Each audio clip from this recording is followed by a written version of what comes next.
Yeah. I'm one of the police officers that works in the building. Is it? Have you got some ID? Have you got any ID? Okay, you're a police officer asking me. I don't need ID. Right, I'd like to know what you're doing flying a drone in the police car park. Because I wanted to. So if you don't have a warrant card. I do have a warrant card. Okay, so I need to see that then. Right. There you go. Not that difficult, was it? Right. Why have you got to be like this? I'm not being like this. You're just. a conversation with me. No, you're not. You're saying I can't do this. I can't do that. Hey, how you doing? Asking why you're flying a drone over a police building. Because I wanted to. Well, It's a police premises. Okay. premises. You don't own the airspace. No, but it's a secure building. You've got to understand that looks like a massive security risk. If Does you're it? flying a drone or... So what security risk do you think I'm going to pose? Well, we don't know that, do we? What's the security risk? Why are you being so argumentative? I'm not being argumentative. I'm asking you. Very nice. Sorry. And asking you politely. Okay. Please don't fly the drone over the building. Okay, so you could be liable. Be searched under the Terrorism Act. Terrorism Act. Yeah. An officer's reaction to a routine drone flight quickly revealed a gap in procedure. Instead of calmly checking the facts, the officer challenged the pilot with broad security concerns. The pilot noted that police do not control the airspace, yet the officer pressed on, favoring authority over accuracy. The situation escalated when the officer cited the Terrorism Act to justify a search, a power that legally requires reasonable suspicion of terrorist activity. A small, lawfully operated drone in a public area does not meet that threshold. The episode reads less like safety oversight and more like an overreach of powers. Really? Yes. Okay, so what part of that act says that flying a drone, as required to by law, falls into the Well, it's Terrorism Act? common sense, don't you think? No, it's not. Hold on, you've just cited the Terrorism Act. Yes. Okay? Yes. So what part of the Terrorism Act says that I can't fly a drone over the airspace above your building? Well, all police buildings, all buildings that right, I get what you're saying, but if you're have saying... detrimental effect for someone. Well, I'm not. Right, You don't look like you are, but I don't know. You could be someone who's looking Just to sorry, cause trouble. don't interrupt. Obviously, you're recording. Yes, 100%. Yeah, which you're entitled to do. Yeah. I don't have my body cam on me. I've No, identified myself, so okay. I'm going to record you as well. Just Is that a personal phone? Yeah, well, they can take. Is that a personal phone? Yeah, but you're under GDPR regulations, so you need to make sure you make a copy of that available if I request it. Yep. As would be with But I don't have a problem if you filming me. It's completely fine. Just so long as when I make my freedom of information request that's available. And I will supply this footage Awesome. straight to everyone. The takeaway is simple. Any personal data gathered during a police encounter must be kept secure, properly logged, and retrievable if the person recorded makes a subject access request. The auditor also stressed that using a personal phone doesn't sidestep these duties. The footage still has to be preserved and produced when asked. Getting this wrong can breach GDPR and lead to disciplinary action or legal consequences. While body-worn cameras remain the best route for transparency and sound data management, recordings captured on personal devices are held to the very same data protection standards. Officer, am I being detained? Well, we stop an account. Am I being detained? For your actions, am I being detained? It's yes or no. I'll ask you one more time, and you're free to go. Yeah, if I'm free to go. If I'm free to go, then I'm free to stay. Okay, it's as simple as that. You're free to go. Right, you've cited the terrorism legislation, but you've not told me what part of that legislation that I may be. Can I speak, please? Of course you can. You are being detained under the Terrorism Act. Okay, what part of the Terrorism Act? Well, I believe it's section 43. Okay, and what are your grounds for that?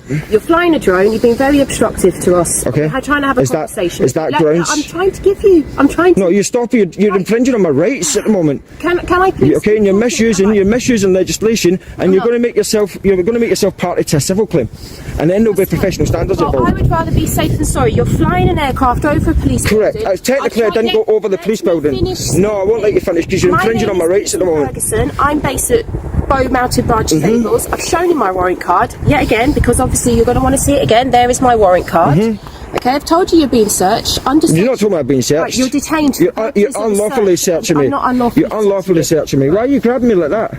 Because you're being detained. I'm not. I've told you don't need to do that. Okay. Right. Relying on Section 43 of the Terrorism Act 2000 to detain the auditor looks shaky.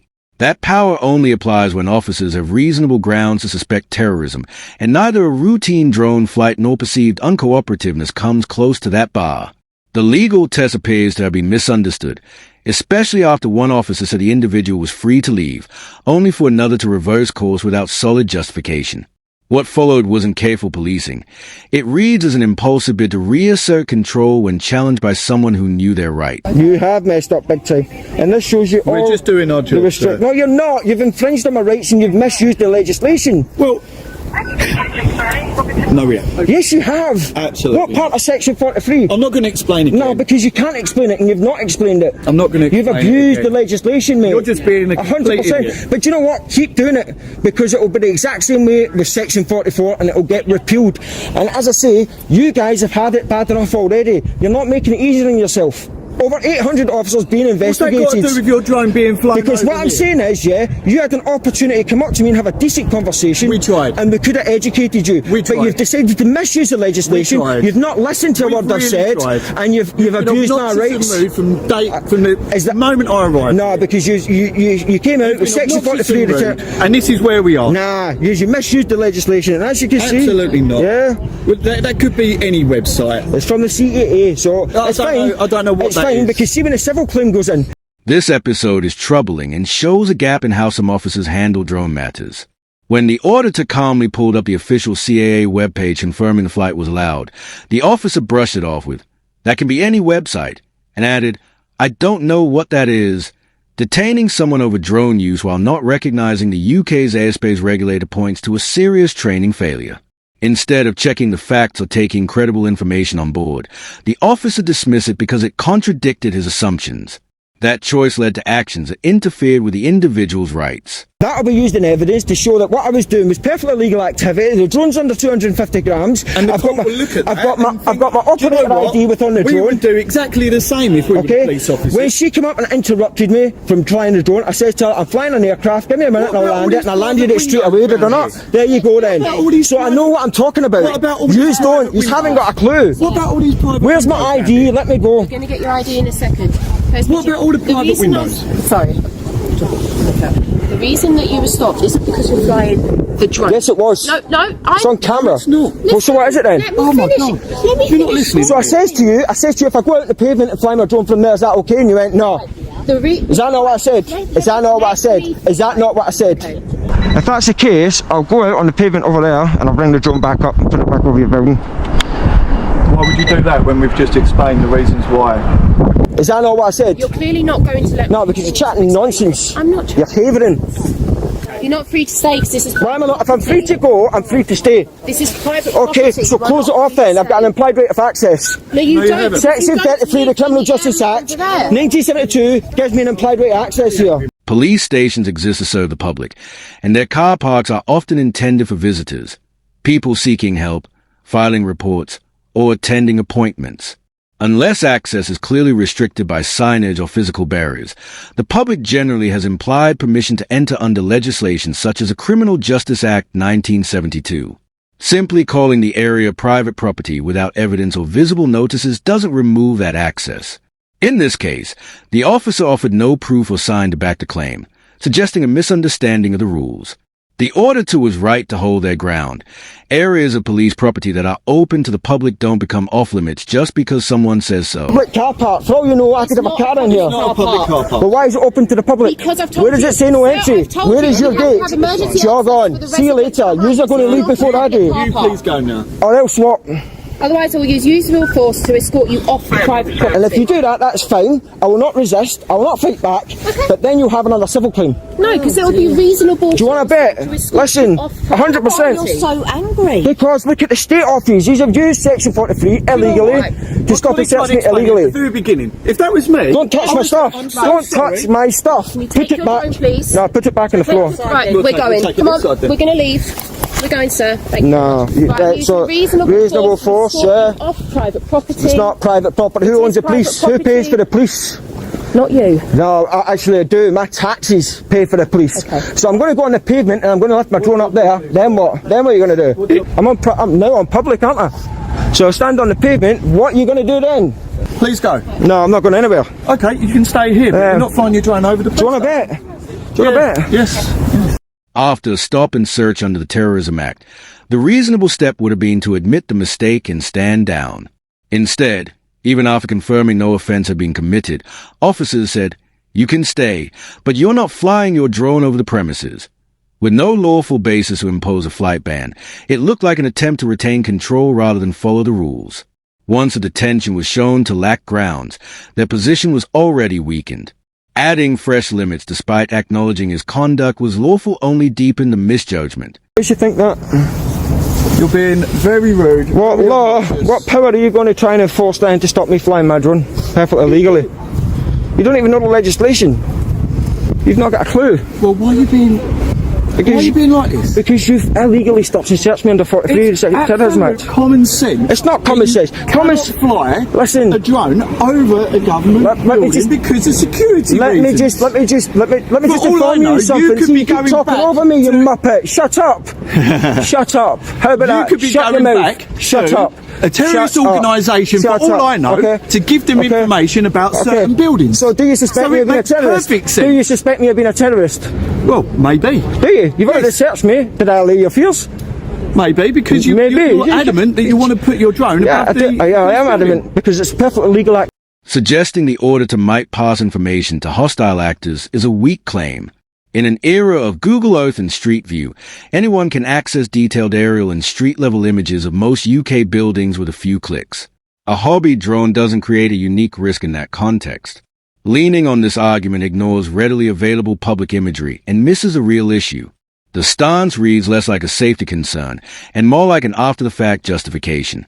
Instead of acknowledging the earlier error, the officers appeared to reach for unlikely scenarios to defend a shaky decision. Well, you're going the wrong way about this. Is it? Well, you don't want to listen. You're I going tried showing to you. end up going into a cell. That's fine, mate. And then I'll have you done for false imprisonment. And the CPS will turn and say we've nothing to charge him with. Because they'll know the legislation and they'll say what he was doing was perfectly legal. So lock me up. I want you to. Because at the end of the day, it is you that will suffer when the professional standards... Yeah, 100% it will. Professional standards will come knocking. We are just doing our jobs. No, you're not. You're abusing the legislation, sir. What part of Section 43... You've still not answered the question I asked ages ago. What part of Section 43 doesn't allow me to fly a drone? You can fly a drone. Right, so you just told me I Absolutely can't. fine, but over a government building. Right, so what part of legislation says I can't It's do a that? security Tell risk. me the legislation. It's a security risk. Wait, is your building secure? Yes. Well, then you've not got a problem then, have you? No, there, so, no. so what do you think my drone's going to do? If the building were truly vulnerable from above, then planes, helicopters, and other routine air traffic would pose the same concern. The objection seems to arise only because the drone is in the auditor's hands.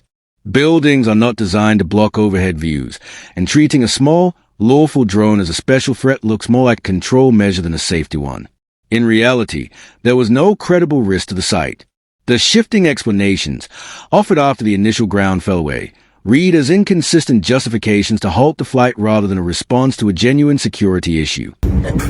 You could be mapping it for a terrorist organisation. Right, for all I know. do you own the airspace? You could be do you mapping own the it for a airspace? Are you mapping it for a terrorist organisation? Who owns the airspace? Are you mapping it for a terrorist Stop chatting organisation? nonsense, man. Well, you're chatting Use nonsense your to me. common sense. You say that to You me. use your common sense. Why are you shouting at me, public servant? Why are you shouting at Wind your me? neck in. Wind your neck in. Jog on, go and do your job. Sir. Yeah, you don't I like am it. gonna do my You job. don't like I'm it. gonna ask you to move no, on. I'm free to go. I'm free to stay. How about that? No. Yes, Jog on. It's a public You jog place. on. You jog on. See you later. We have been nothing but nice You've to you. just You're the one abused who's been Section rude and 43. obnoxious. You've abused Section 43 of the legislation, and she felt me up. I didn't fill you up. Off you I'm the go. one that Shut up. searched you, okay? So if you're going to have a you go. problem... See you later, Muppet. Told you you would leave before me. So- Bye. Well, I'll be back in a minute then. Oh, yeah. See ya. Okay. Bye. Have a lovely See day. ya. For your time.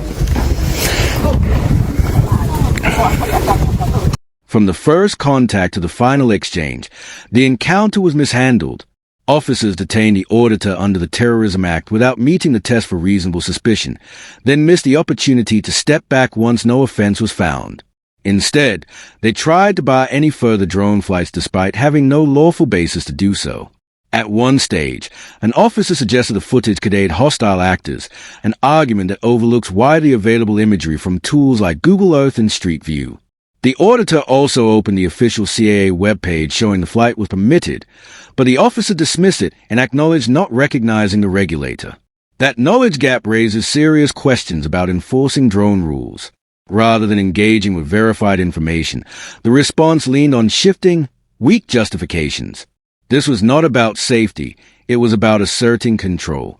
Audits like this matter because they surface misconceptions and remind authorities that power must be exercised within the law.